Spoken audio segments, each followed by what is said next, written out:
मोहम्मद अरशद मदनी साहब और पूरे हिंदुस्तान से आए हुए मुसलमानों भाइयों बुज़ुर्गों दोस्तों सबको मेरे तरफ से अस्सलाम वालेकुम रहमतुल्लाहि व बरकातहू।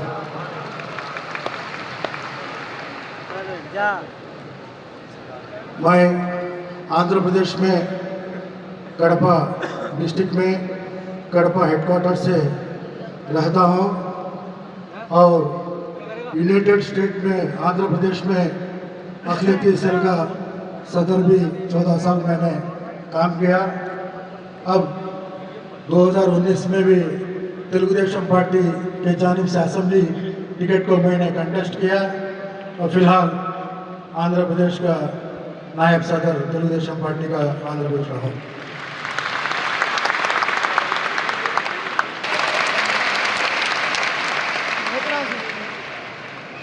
इस देश के आज़ाद में हम सब ज़्यादा से ज़्यादा हिस्सा मुसलमानों भाइयों का हिस्सा है।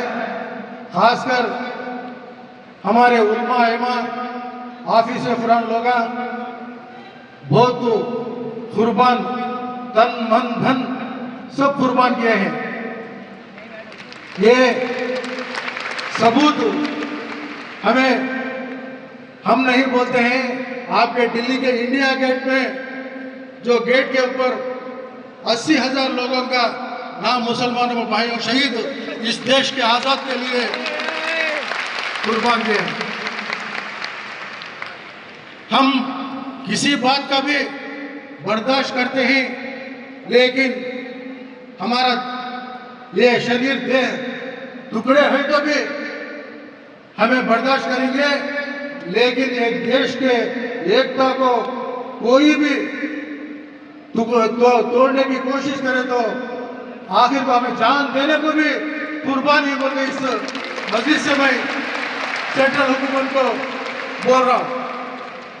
आज हमारा भारत देश ऐसा देश है जो गुलदस्ता जैसा है। हमारा हुजूर कहते हैं, हमारा कुरान कहता है अल्हम्दुलिल्लाह रब्बिल आलमीन। कभी भी कहीं भी अल्हम्दुलिल्लाह मुसलमान बोल के कहीं भी नहीं बोले, मुसलमान अल्हम्दुलिल्लाह रब्बिल आलमीन बोल के हैं। सबको अपनी नजर से एक नजर से देखो, सबको हिंदू मुस्लिम सिख सबको भी लेकर आगे चलो बोल के उन दिनों में जो हमारे हुजूर नबी सल्लल्लाहु अलैहि वसल्लम ने अपना रास्ता दिखाया है वही रास्ते से हमें चल रहे हैं। लेकिन हमारे ये भारत देश की बदकिस्मती है, पिछले 10-12 साल से जो नहीं होना था वो होने की कोशिश करे हैं। लेकिन हमें मुसलमान हमारा जान इस देश के आज़ाद के लिए कुर्बान दिए हैं, लेकिन हमें कभी भी आके आपके पास हाथ नहीं फैलाए। हमें इस देश के आज़ादी के लिए, इस देश के आगाजी के लिए हमें हाथ बढ़ाए और हमारा हाथ ऐसे ही करके आज तक चले आ रहे हैं। लेकिन आज जो हो रहा है आप सब लोगों को मैं इस समय बताना चाहता हूं। हमारे वजीर आला नारा चंद्रबाबू नायडू साहब एक सेक्युलर माइंड के आदमी हैं। उसका मिसाल बोलता हूं मैं, वो लोग कभी स्टेज में होंगे एक ही बात बोलते हैं, हिंदू मुसलमान मुझे दोनों आंखें के बराबर है। एक आंखी को मान लगा तो पूरा जिस्म को तकलीफ होता, मैं बर्दाश्त नहीं करता हूँ। दोनों को एक ही नजर से देख के मैं आगे ले जाने में काम करता हूँ बोल को हर प्लेटफॉर्म में भी हमारे वजीर आला नारा चंद्रबाबू नायडू साहब बोलते आ रहे हैं, करते भी आ रहे हैं। इंडिया हुकूमत में मुसलमानों को जो फायदा पहुंचता है कोई भी हुकूमत में पिछले हमारे आज़ादी आने के समय के बाद जो हमारे आंध्र प्रदेश में मुसलमानों को फायदा पहुंच रहा है, मैं 1-2-3 मिसाल बोलता हूं। उन्होंने पूरे भारत देश में मौजम और पेशमाम लोगों को हानरी के एक उनको तनख्वाह देना बोल को इज्जत माफ से हर महीना भी उन्होंने ये लागू किया है। हर महीना भी मौजन पेशमम लोगों को गवर्नमेंट की तरफ से आंगरी देना है। भारत देश में पहले लागू करे सो कौन बोले तो चंद्रबाबू नायडू साहब।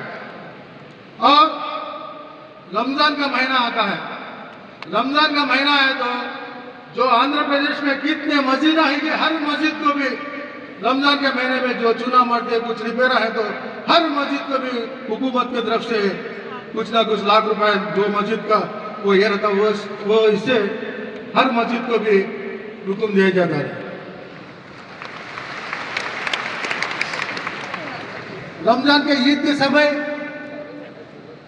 चंद्रना रमजान तोहफा बोल के हर गरीब भी रमजान की ईद खुशी से गरीब मुसलमान कल्याण बोल के हुकूमत के जानिब से हर मुसलमान को परिवार को रमजान तोहफा चंद्रना बोल के दिया जा रहा है।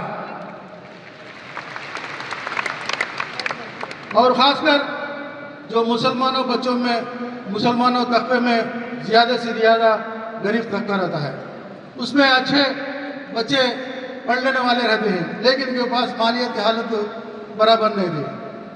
ऐसे लोगों को जो गल्फ कंट्रीज में जाकर जो मेरिट बच्चे रहते हैं उनके पास ताकत नहीं तो भी हर साल भी 15 लाख रुपए ऐसे बच्चों को हौसला बढ़ाने के लिए हुकूमत के मुसलमानों के लिए, सिर्फ मुसलमानों के लिए विदेशी विद्या बोल के हर स्टूडेंट को 15 लाख रुपए दिया जा रहा है। और हमारे यूनाइटेड स्टेट में जब था आंध्र प्रदेश तेलंगाना मिलकर हैदराबाद में ऐसा हज हौस बनाए पूरे भारत देश में एक नमूना का जैसा था। जब हमारा स्टेट टूट गया, अलग हो गया, तो जब उस समय हमें जाकर सर हमारे को हज हौस नहीं बोले तो जब उन्होंने आंध्र प्रदेश में 23 डिस्ट्रिक्ट्स में एक हज हौस था हैदराबाद सिटी में। अलग होने के बाद विजयवाड़ा में एक हज हौस और हमारे गड़पा में एक हज हौस 30 करोड़ रुपए से गड़पा में बने और 80 करोड़ रुपए से विजयवाड़ा में हज हौस काम हो रहा है। ऐसा इंसान हमारा वजीर आला जो मुसलमानों को कुछ नुकसान पहुंचने की बिल पर उन्होंने किसी हालत में भी उन्होंने उसे लागू नहीं होने देंगे।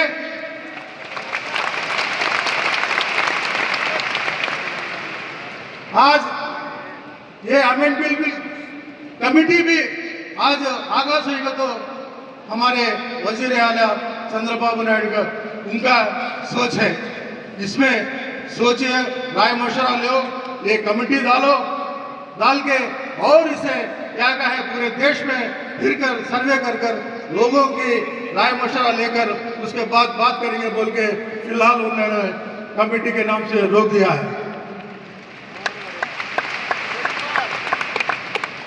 3 दिन पहले हमारे वजीर आला चंद्रबाबू नायडू साहब ने अपने बयान में कहा है जो कोई भी इदारा हो, हिंदू का हो, मुस्लिम का हो और क्रिश्चियंस का हो, जो भी कोई भी इदारा हो उसमें वही कम्युनिटी के लोग उन्नत मेंबर रहना चाहिए।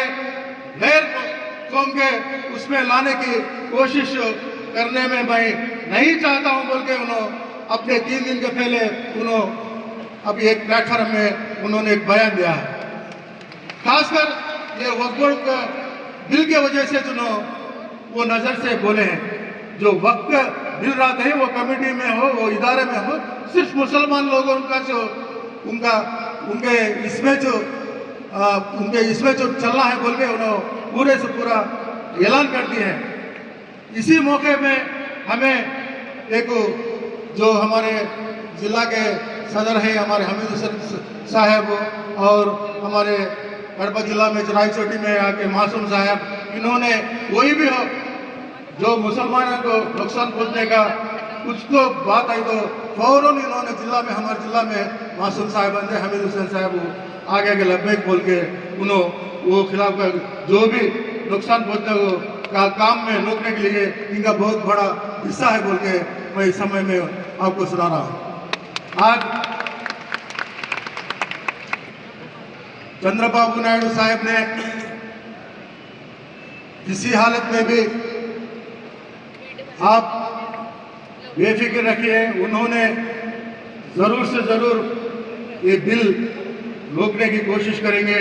जो अपने हमारे लोगों की जो ख्यालात है वो ख्यालात को इज्जत देकर उन्होंने इसके ऊपर अच्छे पकड़बंदी से काम भी होता।